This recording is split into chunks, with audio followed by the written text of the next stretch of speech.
What is up? Ty here from Sillyz Computer, broadcasting to you live from Edge Studios in San Francisco for Sillyz Computer, Sillyz Show and Tell, Episode 2, Season 1, Episode 2. We are joined today by Vidbot, the founder and CEO of Quick Tequila, and Paul Brumbaugh. Only because you said Quick Tequila.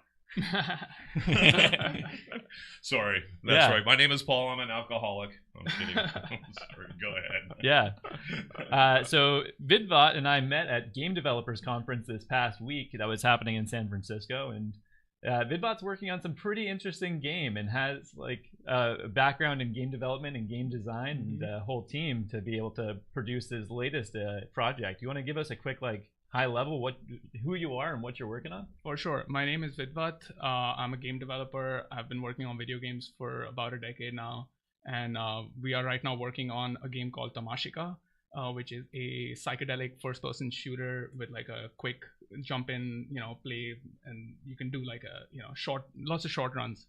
I've been meaning to make this game for a while, and I'm glad to be back to it. And yeah, GDC was awesome. So many people came and played the game. It was like good feedback too, so overall pretty good. Amazing.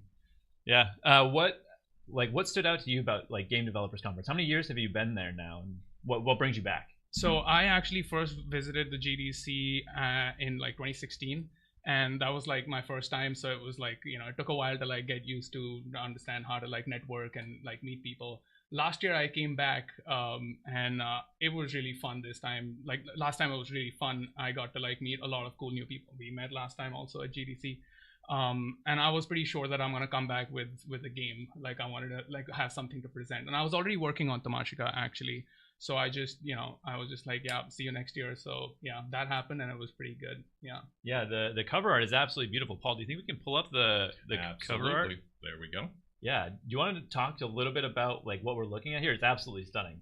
Man, so much of this game just came out of, up there. I just wanted to, make a first-person shooter because I like first-person shooters, and I needed to theme it. I needed to, have some kind of like an aesthetic which would call out to me that I thought was interesting. So yeah, this, all this cosmic kind of imagery and the psychedelic, the colors and all of that was just something that, felt right at the time. Where is that influence? Where's the influence from the first-person shooter game? What was your first game?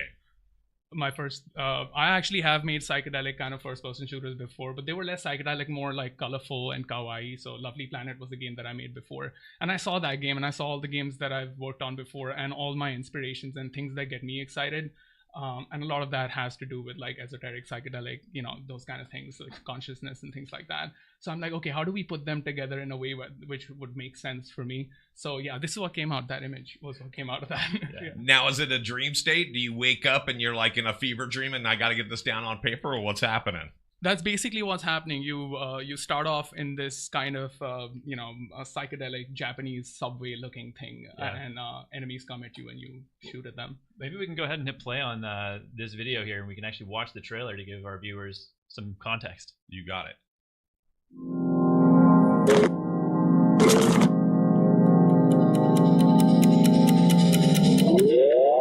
こんにちは。到着しましたね。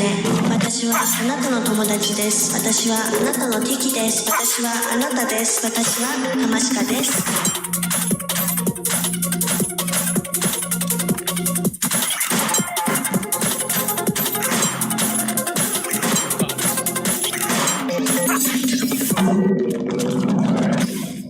これから超越しますよ。注意してください。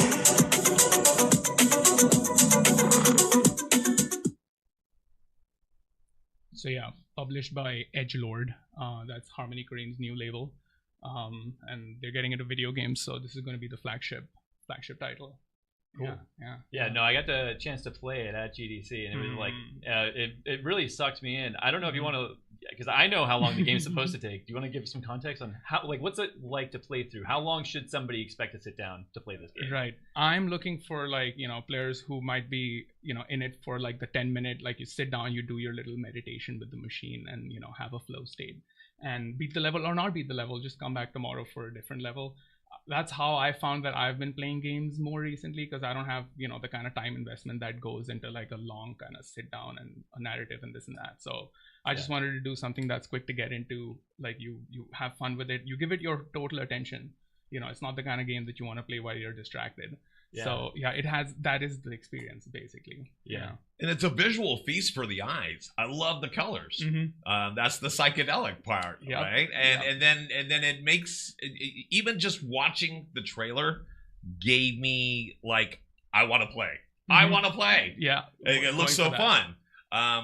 So what are you getting in like beta responses from people? What are you getting people that really like it, or what's happening? It's basically what you just said. A lot of people who were at the Day of the Devs, we were also at the booth at GDC, the Day of the Devs booth, and a lot of people would say that they would walk through the whole all the list of games there, and this is the one that would just it would jump out, because I feel like the design kind of is made that way where it's like overly stimulating. I wanted to make a game that's hypnotic to look at, not something that's addicting to play, because like we already have that. Like I wanted something that it didn't need to be realistic. It didn't need to be all this crazy stuff. It needed to be a feast for the eyes.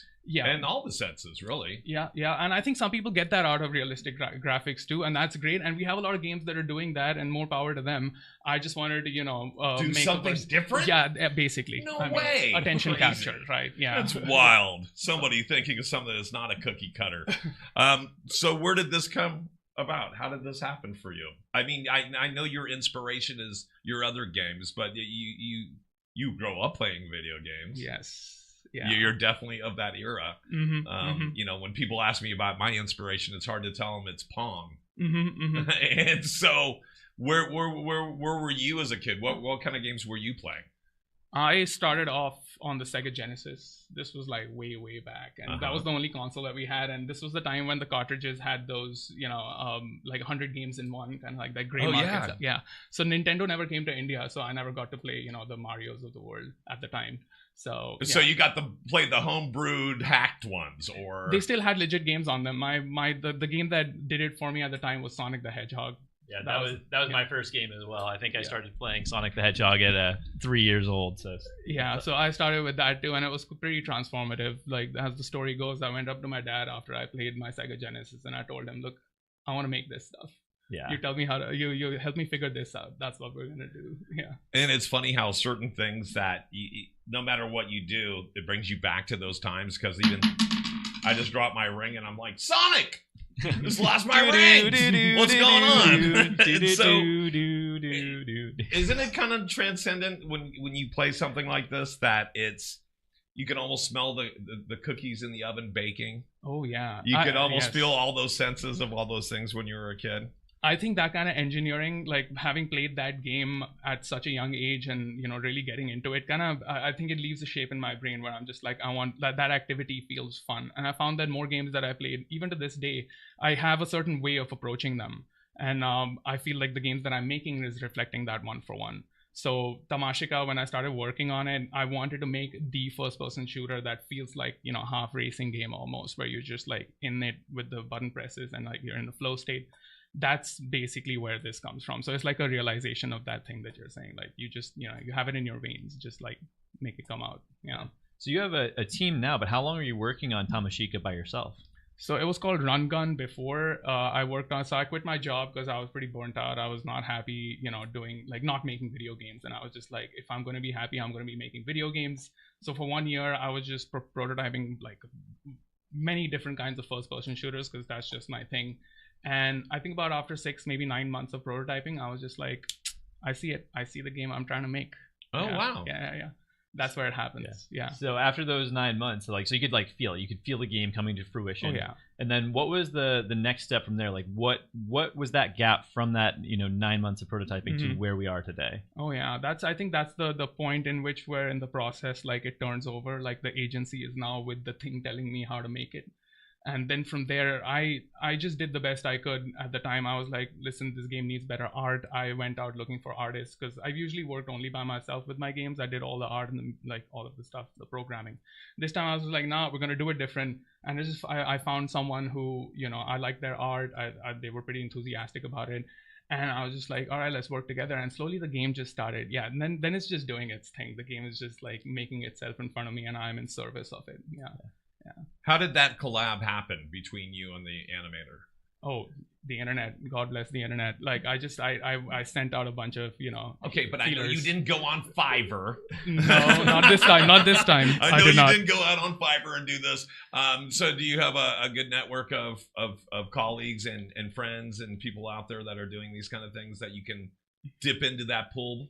I have a few friends from the games industry. Not enough to kind of find people who would want to like help me make my game. And I did ask a few people if they had any contacts, but eventually I just ended up, you know, sending out feelers out into the wild, and I was just operating on vibes, man. Like there's so many ways that process doesn't work also, which I have experienced before. Like collaboration is something that, you know, I have struggled with, and I want to do it properly. And I did it from a place of just like, you know what, I am not in power here. Something else will find me the right person to, you know, help me make this game if I'm doing it from here. And it's a leap of faith, isn't it? It is. Yeah, it totally felt like that. I've written about this too, because like I was operating from that understanding where it's like, dude, if you're going to do the game that you really want to make, like, are you putting your like whole thing into it or not? Are you a self-proclaimed perfectionist?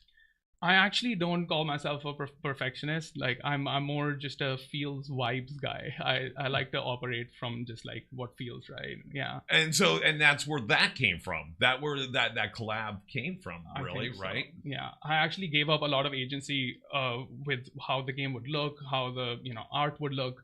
I actually was operating from that, you know, mode of understanding where it's, let's like let the artist come up with their version of it. All right, don't go around like I want this pixel to be red instead of blue. Like maybe the game, what comes out of it is this kind of like decentralized, you know, mode of agency where the other person informs something about the game that I would never come up with on my own.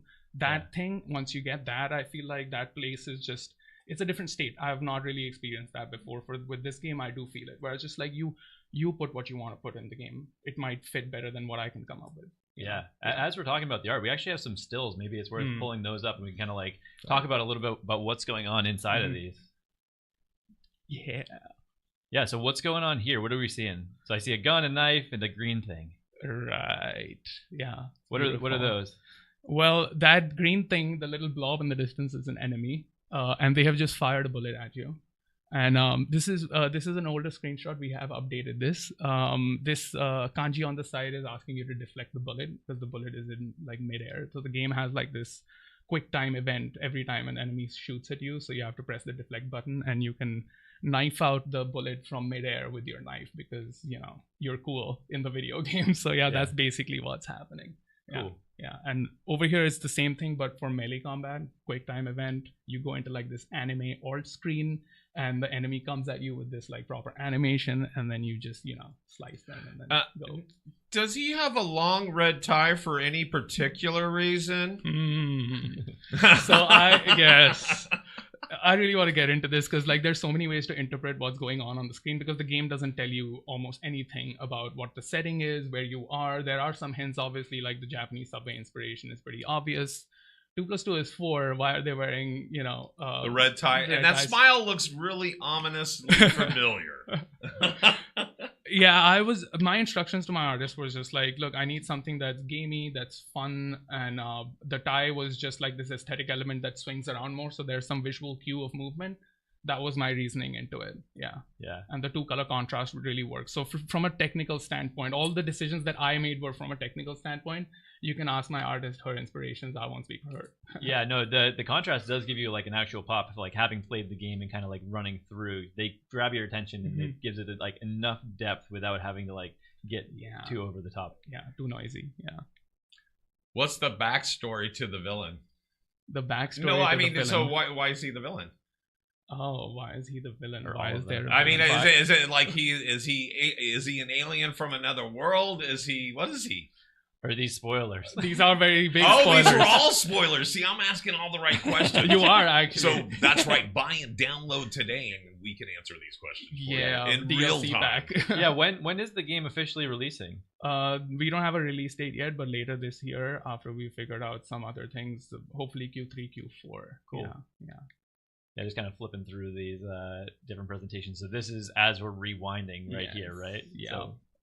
So can you actually die in this game, or do you always just go back in time? That's just like, how you put it. It's the words you use to describe it. I say that you go into the game as far as you can, and then if you, desynchronize, if you fall out of the flow state, you're just given another opportunity to try again. And that's why the game pulls you back to that place very quickly so that you can just get back into it immediately. Well, that's nice not to be able to die in a video game.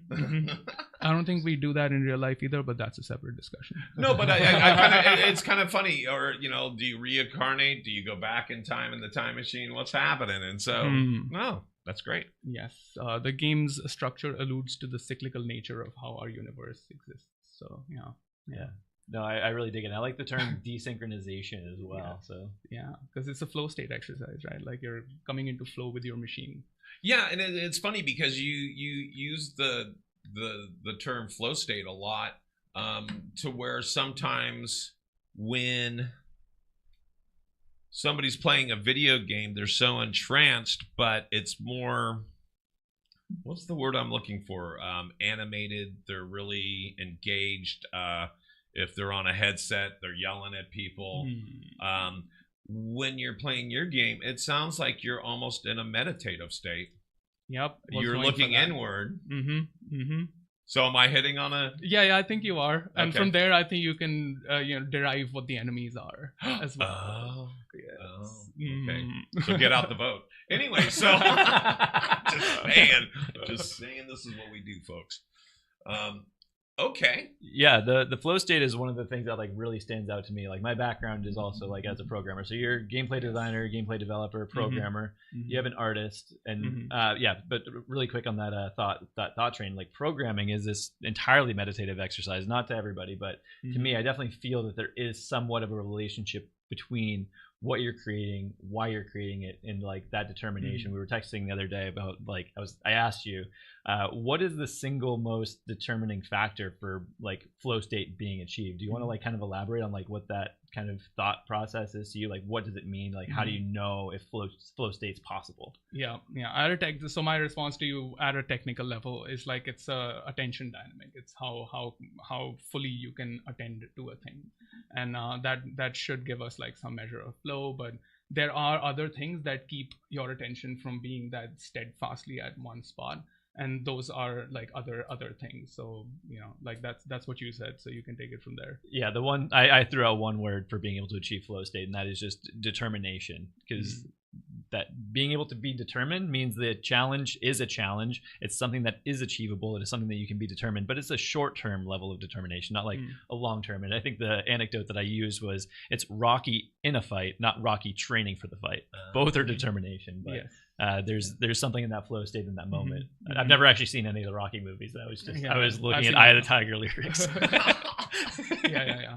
That's programming Don't worry, does. we'll pay our royalties on that one. Bye. Oh no, you're not even allowed to plug music.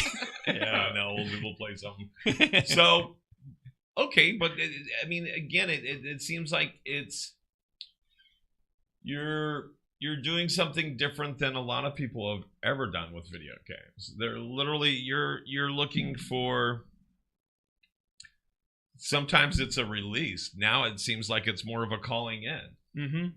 I think most games do this inadvertently because they are like these machines which you give attention to, right? And they do it in different ways. There's different like frequencies at which they execute that kind of holding of attention. And I feel like that is something we will engineer our way into, where games will be able to actually like hold your attention very properly. And I just, with the whole hypnotic and the visuals being out there grabbing your attention, I just wanted to allude to that form of video game. Yeah. One of the things that like really stands out to me again is that the playtime is intended to be 10 minutes. It's a very short window.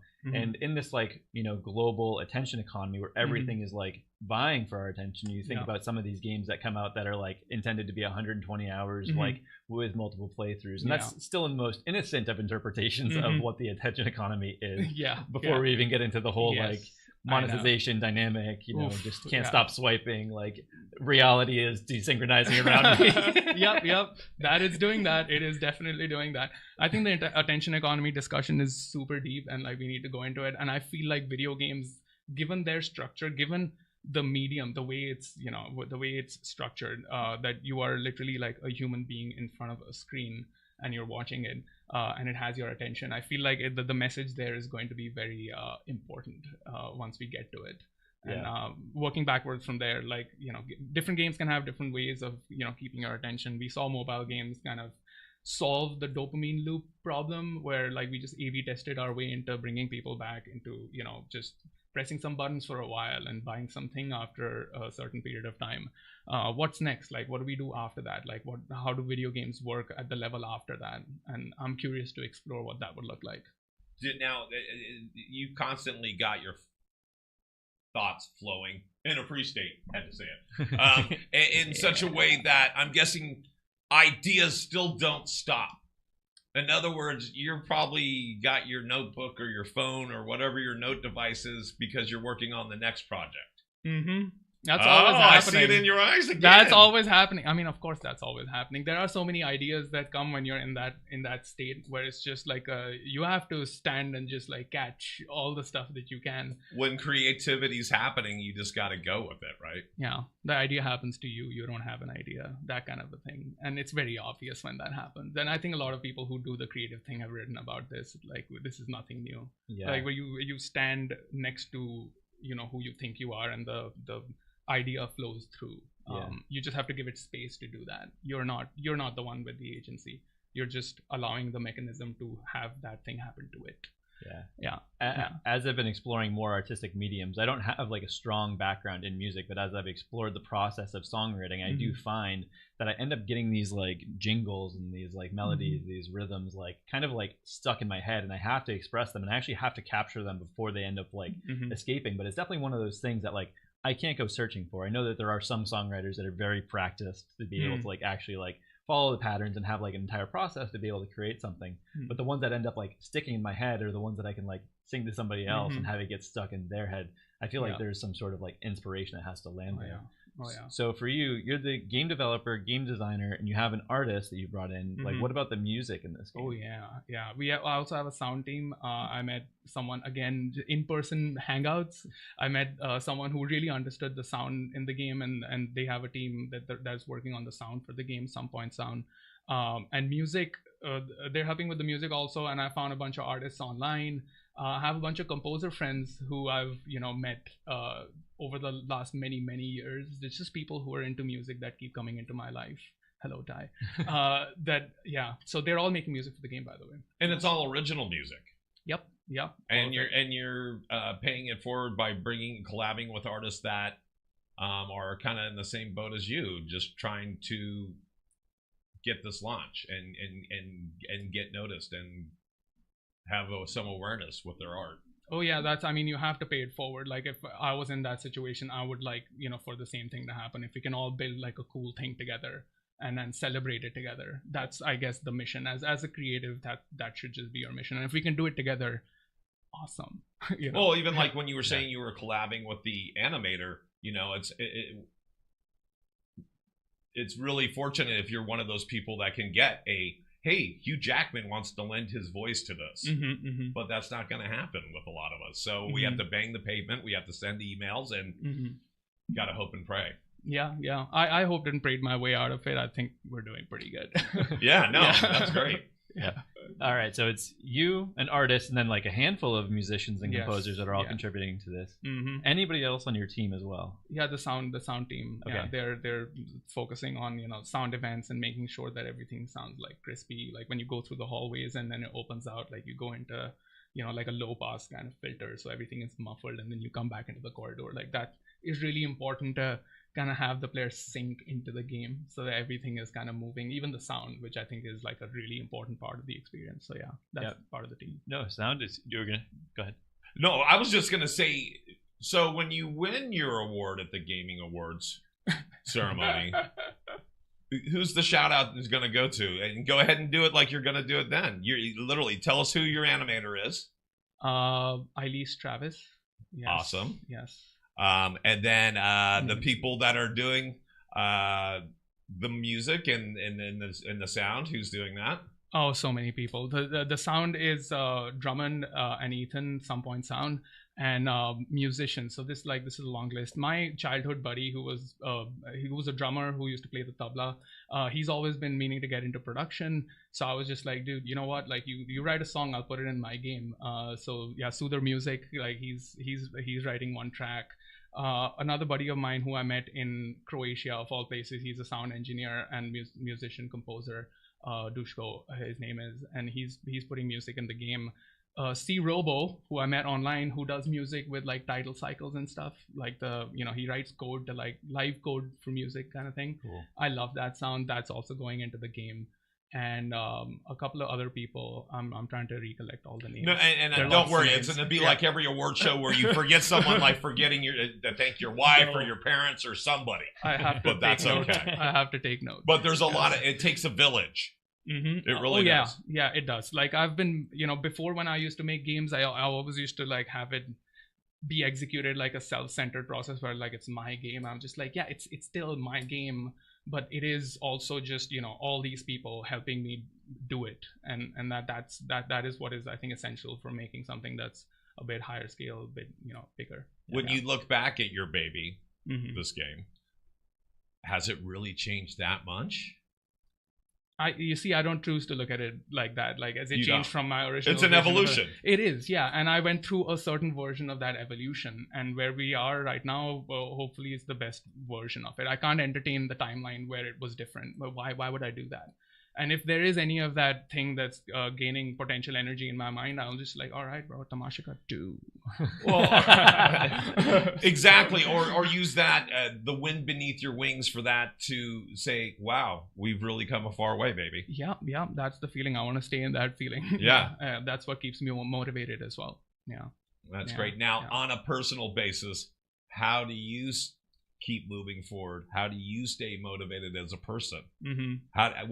What inspires you other than video games? Mm-hmm. What in the world keeps you going? Oh man, yeah, so many things. I think over the last couple of years, while I was also working my job, like I was just not excited about the thing that I was doing. I wanted to be excited about the thing that I was doing. And when I'm not making video games, I'm researching all the things that I find interesting, like technology, consciousness, and altered states of consciousness, spirituality. I find those things really, really fascinating. And I was like, okay, how do I combine the two? So like I just put all of that dressing on my game. So when somebody asks me about my game, I can just like get a free pass to talk about the stuff that I find interesting.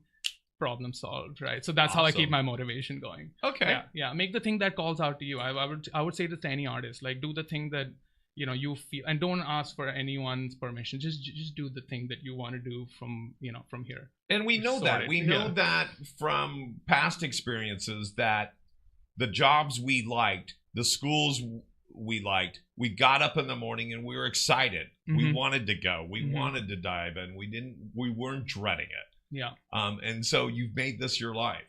I have actually, yeah. It was one of those like leap of faith moments where I'm just like, all right, I'm this age, I have this much money, I'm gonna quit my job because this is like, whatever frequency I'm working at over here can't be it. Like I want to have fun. If this is all like a stage or whatever, I want to have fun on stage. So I'm just gonna, do the thing. And yeah, you just don't look back. Yeah. Oh, that's amazing. Like, because it's an entirely, creating a game is this formally creative process where you get to like dive into so many different disciplines, and you kind of figure out where your strengths and your passions are. But the entire thing is itself a passion project, and finding the right people to kind of like work with. I don't want to dive too far back into the past on this one, but I am curious for your musicians, for them composing the music for this game. Are they actually like playing it and scoring these tracks as they're going along? Yeah, they should be. I should get the keys out and everything, and see how the track feels when you play it, and if that's the feeling the vibe musician wants to capture. Because I think that's you're going to capture something that's going to be not just music but also play together, and I think that's where video games just shine. So yeah. So then, as these tracks are coming in, are you then playing the game to each of these tracks? Yeah, and for sure. Are you giving feedback back to these musicians too, or are you just letting them run free with it? A little bit, because I don't want to get in the way. You set the vibe. You know what you're doing. You don't want to be that excuse the language, that asshole director that everybody doesn't want to be able. You brought all these professionals together. You want them to do what they do best. That's the whole leadership thing that I'm still trying to understand. It's like you gain power by delegating. Yes. You have to be around people who you can trust. So like the musicians vibe setting, I trust you, bro. Yeah. So to that, so you are operating as a director. Is this your first like director role for Tamashika? I don't like to call it that, man. I'm still just making video games out of Airbnbs in my pajamas, like, and some people call me up and I like tell them I want, something for the game, and they send it over. Yeah. And you're doing all of that virtual, or do you end up meeting up with your collaborators in person at all ever? Very seldom. Yeah, it's all online. That's why I'm always online also. It's just all these people who are like these little heads on their profile pictures who send me updates, ask me questions, and I ask them questions. It's fun. This is probably a boring logistical question, but what do you use to communicate with your team? Is everybody in the same little puddle together talking, or do you meet people where they are? What's the process for logistics? There is actually no centralized Discord with the whole team on it. I was just like, I'm not making that. I just don't know. No, we're not. There's no team Discord. I've actually found myself talking to my team through X sometimes, where I'm just like, I see something fun and I link my artist, or I CC my sound engineer. I'm just like, bro, can you see this? Like, isn't this cool? So there was like this decentralized process that was in action. But yeah, I have direct contact with people on Discord and emails whenever that's necessary. Yeah. No, it's a really fascinating process because I've always been, from my gaming lens, operating as a pretty like indie developer. Like I kind of go around and like talk to people, but I'm really fascinated by the entire like collaborative process and like what that looks like to delegate, to be able to pass things off. So many inspirations come from those channels also, so I pay a lot of attention to them. I actually make sure that I'm getting the energy of what my collaborators are trying to do and trying to figure out for the thing that we are working on together. So it's possible. I think the decentralized process works. That's pretty cool. So you have a publisher for this game. What was the process like finding a publisher? I was in two binds about which way I want to go, and publishers started reaching out to me after the game, started getting some traction on Twitter. Speaking of traction, at GDC this year, you were featured on Day of the Devs. Yes. What was that process like? How did you get selected for that? I was collaborating with my publisher Edgelord, and this was right like before Day of the Devs, and they were really excited to kind of like get the game out and show it around, which is something that I just wasn't doing. I was just focusing on like developing, and that's a big part of wanting to work with someone. And they were just like, we'll make the submissions and everything. I'm just like, yes, please, thank you, please do that work because I don't want to do it. And we put it at the Day of the Devs, and it got selected. That was really cool because on Monday the expo hall floor wasn't open at all, so I was kind of wandering around GDC aimlessly of where can I get into with my expo hall badge, because I don't have the full formal, you can get into any of these talks type of a thing. So it was really cool walking through the line of Day of the Devs, and I saw your game first and I was like, I've seen this before because we met last year. So I was kind of like watching it and I was like looking at you, but it was really cool being able to run into you on the first day of GDC. It is a little bit of like a lighthouse. I'm calling it my lighthouse because like when I take that game and I put it out there and I'm like, hello, I'm the developer. Like it's a nice kind of like, like invite people to converse and like have conversations and meet people. I'm just like, I made that flashy looking attention capture machine. Do you ever see in the future that you're going to be the Stan Lee where you're going to put yourself in your own video game? Oh yeah, Kojima already did that, right? Like I think I would do it in a way that's more metaphysical. It won't be that obvious. Okay. I mean, on Twitter I call myself the Gnostic interface, so I'm part machine already, so that won't be too hard to pull off, I think. Okay. I'm glad I'll look for my royalty check on that one. All right, cool. So what's next? What's next? I still have to focus on this game. I'm focusing on this game as best I can to push it out the door, make it polished, make it fun.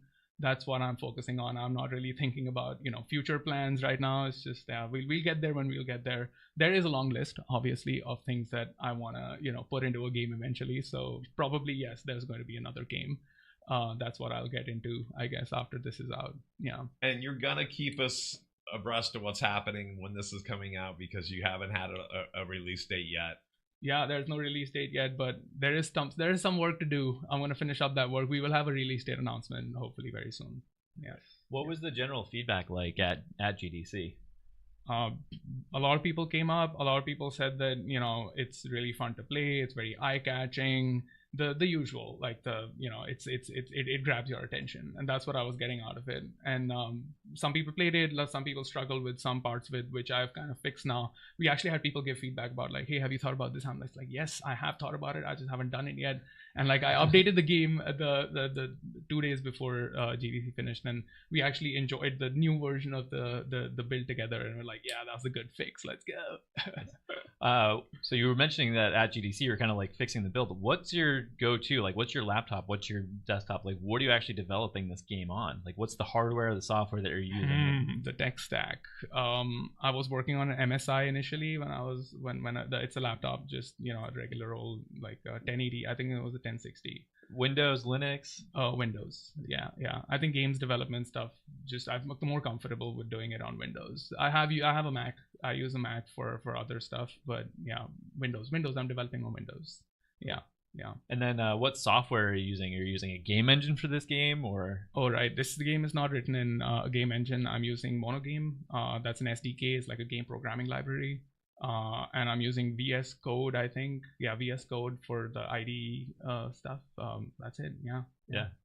Cool. Yeah, it was really cool being at GDC and like watching other people play your game.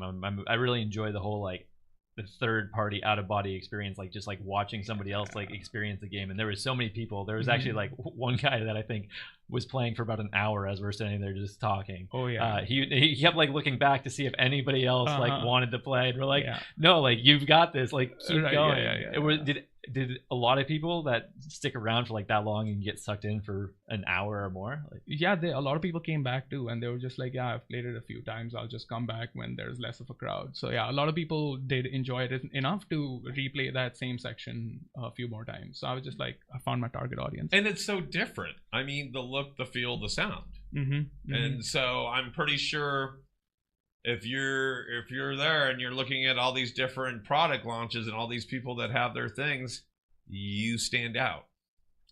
Attention capture, man. Like that's just, I think it's one of those things where like if you want to market something, is it grabbing attention? Like how is it doing it, right?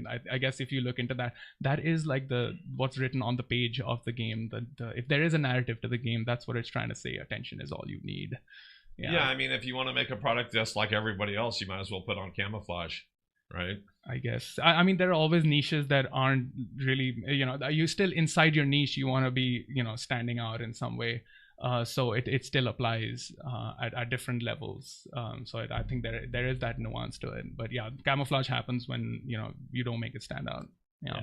Are there anybody else that you've seen, any other games that you've seen that are kind of in your subgenre, as you said earlier, first-person racing game, first-person shooter racing? Yeah, first-person kind of corridor shooter, very linear, very focused. I was very inspired by Post Void. That was the game that came into my life, and I was just like, whoa, I really want to make a version of this. Yeah, and that was a year before I quit my job also. So I was just like, yeah, this is it. Like if this is a genre of games, let's expand it. Like let's have more of these. So I just like the best way to do that is just throw my hat in the ring. So that was my inspiration. Yeah. Super cool. What year did Post Void come out? I think it's been 3, maybe 4 years. I'm not sure exactly when it came out. Yeah, but when it did, I played it and I was just like, this is the best. Yeah. I really like, again, like I keep saying but one of the things that really stands out to me about Tamashika in particular is this whole flow state, philosophical, getting into the zone, meditative. What drew you to that aspect of the game in particular? When I was fishing for things that I found interesting, right? So I'm also changing as a person since I made Lovely Planet, which was 10 years ago, and I've always been like, my North Star, like the things that I'm curious about, right? And as I've integrated those into my own life, meditation, spirituality, all of Buddhism, like the stuff that these guys are talking about is just like, it's so out there, it's amazing. And that's what I like to inquire about, and that's what I'm curious about. So having a video game that works like a meditation ritual, that's just my way of kind of like, like just throwing my card in. I'm just like, this is where I want to go. Yeah. No, it's absolutely fascinating. Yeah. If you break down games, there's only a few core components that need to be there to make a game, but everything else on top of that really is like aesthetic and preference and opinion and communication and being able to like really put yourself in like this philosophy back into the game and into the world through the game. Yeah, I don't want to get too technical too quickly, but like, the whole setup of, I gave a talk about this at Tokyo Indies also because I was so excited about it. The whole setup, like you said, the whole setup of like a video game player on one side and a game on the other side that is taking input and like giving new output, and the only control you have is the action that you can perform in it.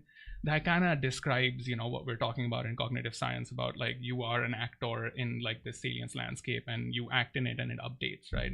And there are different frameworks to describe that thing. And video games just seem to be like that fundamental. The medium itself is like this meta commentary on, being in a world where you can perform action, and all the philosophy is just downstream from that, that fundamental. I have a deep background in human computer interaction, and one of the most like profound things that influences how I program and how I write was this revelation that somebody shared with me, that the computer is a function of the human and the human is a function of the computer, and it ends up just like creating this like feedback loop when done correctly. And I think that really does achieve that flow state.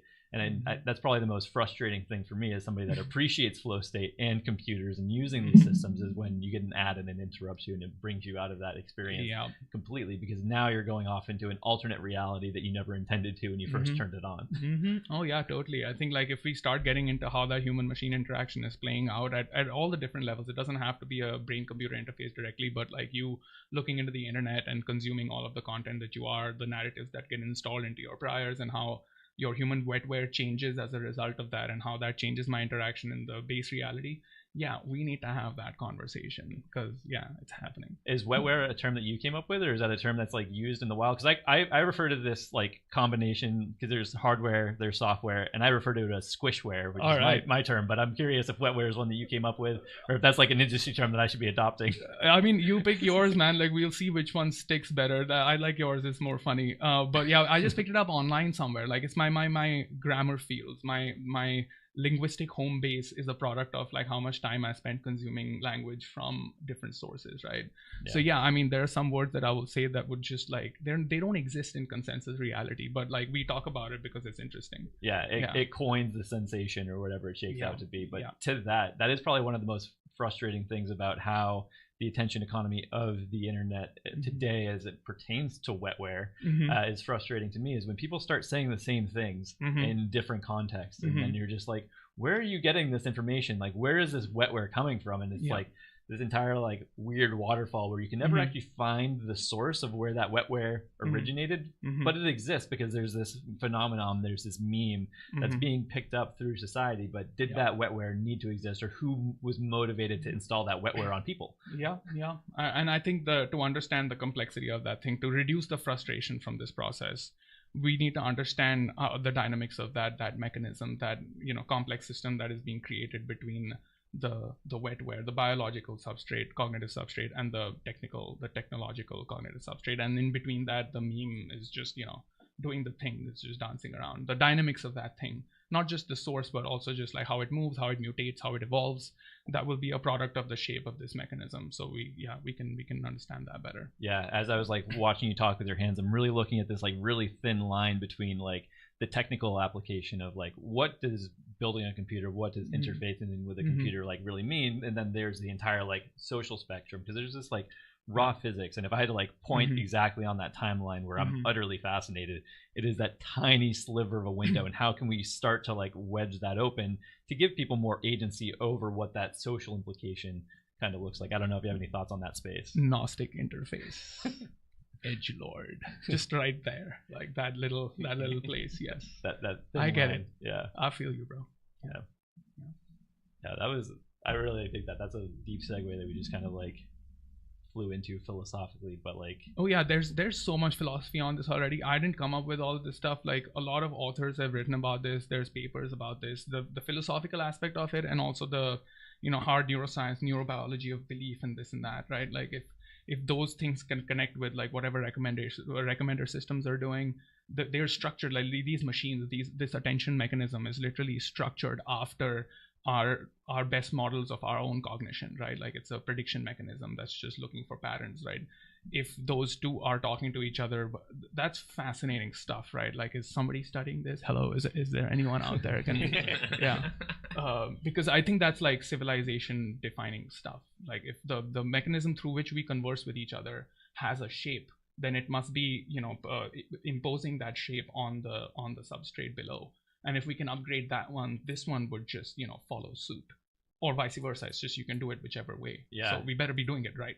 Yeah. No, absolutely. It's this very deep existential for humanity type of question of who's shaping these substrates. Who influences society through technical implementations, and what gives them that power? Can other people have agency over that power? Exactly. I feel like a lot of the conversation is very like us versus them, of like there's all this power going into this one segment, the technocrats or this or that, and I'm just like, hold up. Like the technology is still important. We're not, tearing down the technology. Like we are making it good. Yeah. And we have to make it really good, because if we're going to scale this thing, this whole civilization thing that we're trying to do, it's going to need some technology, any technology. Can we make the good one? Like, where's that timeline? Can we go to that timeline? That would be a good timeline. That's the timeline I'm the most interested in. Yes. Is how can we actually have like technology that is understandable and transferable and remixable, that anybody can kind of bring it to fruition the way that they would like. And the conversation's been happening for years surrounding AI, right? Yeah. We're using it as a tool. We're using it in the background. What are we using it for? And so I think like you were saying with your product in your game, is that people have to find their niche and find out if they're using this as a tool or an actual program or something else. And it may be something that you don't deal with at all. But you have to recognize, right? So just working together with that thing as if it was a friend, and building it the same way with the same mindset, I think would just draw out that timeline eventually. It's like transcend the man-machine dualism. It's all one. Treating the system like a friend. I don't know if you've ever played this or heard of this tabletop role-playing game called Paranoia. Have you seen that one? No. So in this reality, it's kind of this dystopian cyberpunk future where you're playing these troubleshooters, and there's essentially, you get 6 lives because you're a clone, so you can essentially, if you die, you end up just getting cloned and you come back roughly where you just were. But the overarching entity that's giving you your instructions to be a troubleshooter is called friend computer. Computer. It's all in the language, man. The language you use. I feel like words are magic spells like that. I think the timeline you want to be in, I think we need to like project our way into it. Act our way into that thing. So you mentioned like as you got into this, you ended up quitting your job because you were like, I want to actually like have control, have agency. If this isn't the frequency that I'm operating on. So you did effectively jump timelines into a different reality. Of course. Yeah, that's I think I don't have a better way to describe what that's like. It's like you're switching timelines. I modify my priors in a certain sense, like the same thing that I'm using to make sense of my thoughts, my world, my place in it.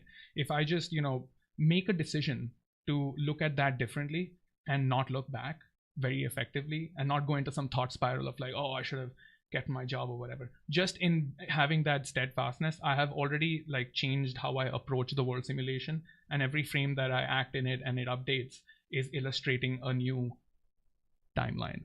Yes.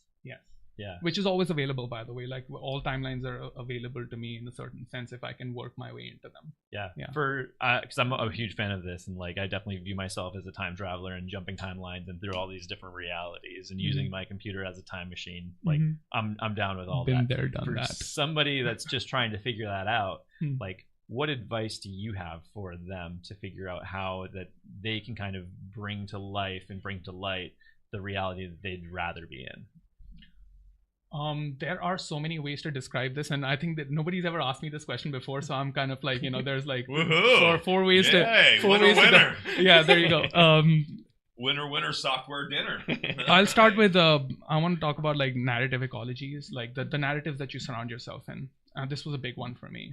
Growing up, there was just like a certain set of narratives that were available to be, consumed and take sides on, whatever, like political narratives, this and that. It's always like, us versus them, or it was too obvious to me. I was just like, oh, here's another event where we're gonna hate the other side, right? And it was pretty obvious that this dynamic is playing out, and I was always sitting on the side going like, this is kind of weird, man. Like, is this it? Is this all the choices that I have? And two options, that's it. Yeah, I'm just like, that's funny. Like, is somebody designing it this way that I've only have two choices? And I think as I've matured, I've kind of like leaned into that more. I've realized that there are just like, if you look around you, there's just like a story people are telling in a very abstract way. There is just like a certain story, and it's like a local narrative, like the story we tell about ourselves over here, and like a master narrative of like, how do I belong in like a larger structure, right? That is kind of like your narrative ecology in a certain sense. And if you can go into parts of that and question where your limiting beliefs, say for example, are selecting for one narrative over another, or one set of narratives over another, and by some magic, give up those limiting beliefs, you will notice that your selection of narratives is changing. Now you're not hanging out in that group where you're just taking sides on two things, but you're going into this other space where like the narratives exhibit a different, more exotic kind of arrangement. That would be evidence of switching timelines to some extent. Giving up limiting beliefs. Going to meditation. I don't know, like figure something out. That's a great answer. And to plug the word from earlier, like really questioning where your wetware originated. So it's like not a process you need to discover. Like for my frustration is, where is everybody else getting this wetware? The problem then is, where is my wetware coming from, and how can I question my own wetware? Yes. So ancestor simulation, right? Like a version of you selected for this exact place to be born, this exact kind of set of ancestors, parents, all of that. It's a setup, it's a game, all right? And you have to come into identification with the version of you that is aware of the fact that the game is being played out, and that is something your salience landscape is always rendering for you. Like my future self is drawing this out for me, kind of understanding. What was that word? Salience landscape? Yeah, salience landscape. I like to use this word. It's from cognitive science. It's just if my five senses are giving me information about, okay, I'm talking to people, I'm in a studio, all of the smell, taste, everything, that's painting one frame of a salience landscape. Inside there are affordances, right? Like I can talk to Ty because we're like, in an interview, or I could pick up this piece of paper and twiddle with it. Like there are all these affordances, like things that I can do. And as my wetware changes, right, I will realize that other different affordances come into my attention, right, which were there before too. I was just not paying attention. And that is, I think, the actual exercise of leaving timelines or moving timelines. I guess to plug into the quintessential cyberpunk film, The Matrix. Have you seen The Matrix? The Matrix. There is no spoon. Oh, right. Yes, so, of course. That movie. Yeah, of course, man. Yeah. There is no spoon. Being able to like actually question reality itself and to be able to bend it. It's a simulation. I use that word pretty often now. I think we need to set the priors so that we can start talking about more complicated things about like the behavior of this mechanism that we are inside. Because we do have a choice in how we kind of navigate this world and this reality where it's something that we can influence, but it's something that we generally feel is uninfluenceable for whatever our wetware decides to. We do have choice, and we can enact change. And I think that's probably getting back to like the root of this entire conversation is the power of video games. Is it actually teaches you about how simulations work. It is able to give you these skills, and then you can actually bring them into your own physical and like lived reality. The most simple example of that would probably be learning about economics. You can blow through all of your fake money in a video game so that you don't do it in real life. I think that's gonna start, like video games that actually start performing like mirror dimensions. I know it's a stretch, but I think it'll eventually start happening where you will be able to run parallel simulations of different timelines at some level. Like I think that when you are considering high school and what to do after high school and what is my life going to look like, what is my career, what is my vocation, what's the difference, is there like an occupation, what are all these things, instead of there maybe being this like career test, which is what we kind of have today, answer all these questions and we'll tell you who you're supposed to be and what you're supposed to do.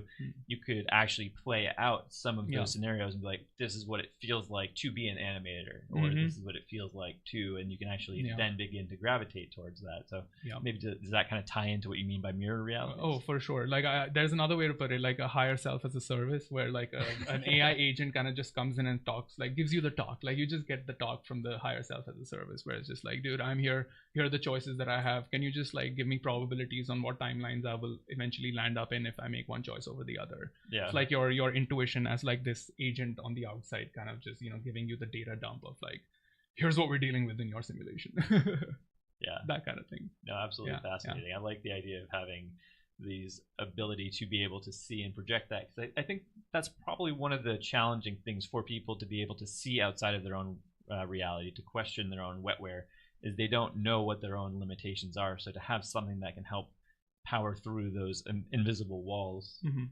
We've always had these abilities, actually. Like you can achieve those with just like your wetware, and this goes into like old Indian traditions of like siddhis. Like they're just like stunts that you can do with your consciousness at some level. Yeah. So clairvoyance is actually a thing. It's just that we haven't programmed our way into it with the technological kind of thing that we're developing. Once we do, then we'll have like all these abilities of like remote viewing or whatever.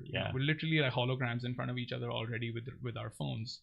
I think that will just expand and give us like a trans-dimensional capacities at some level. Do you think as technology has evolved along humans, it's shaped the human experience to where we've collectively lost some of these more innate human abilities?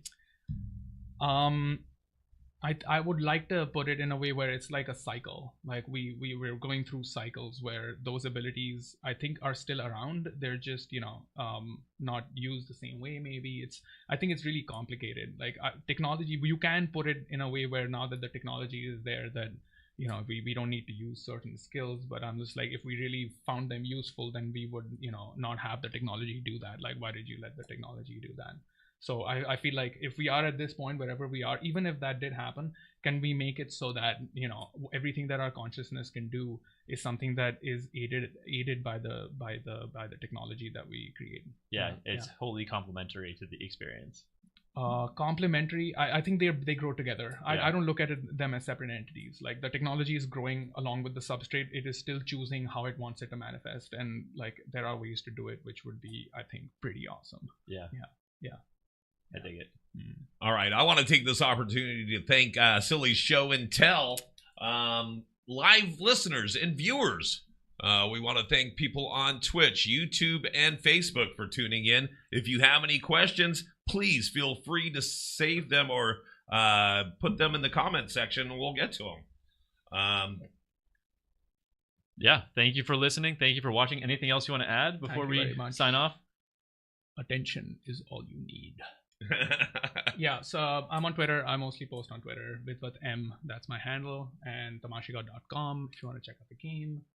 And that's it. Cool. And if you want to reach out to me, you can email me at ty@sillyz.computer, SILLYZ.computer, TY@. Thanks.